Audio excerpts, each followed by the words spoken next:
अस्सलाम वालेकुम। ये काइन पेपर है जो कि मैंने कोई 2 हफ्ते हो गए हैं। ये डाइनिंग टेबल पे रखी हुई है मैंने। देखें इसमें से कुछ रेड हो गई हैं, कुछ ग्रीन कलर की हैं।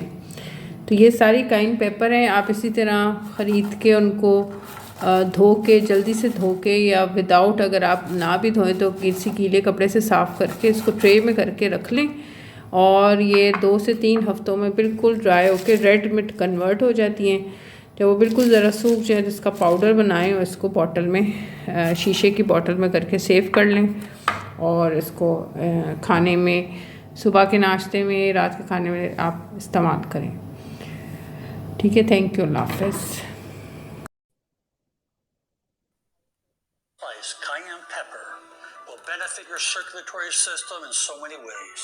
It contains capsaicin, which helps improve blood flow by dilating your blood vessels and helps reduce plaque buildup in your arteries, lowering the risk of atherosclerosis. And cayenne pepper has a mild blood thinning properties, which can help prevent blood clots and support heart health. Some studies suggest that it will lower your blood pressure by relaxing your blood vessels and enhancing your circulation. And adding a dash of cayenne pepper in your morning drink on an empty stomach, if it's to your green juices, your water, wherever it may be, it will help boost your metabolism, will help increase circulation. It's rich in antioxidants. It protects your body from oxidative stress and inflammation. Don't forget cayenne pepper, and your body will love you. This powerful spice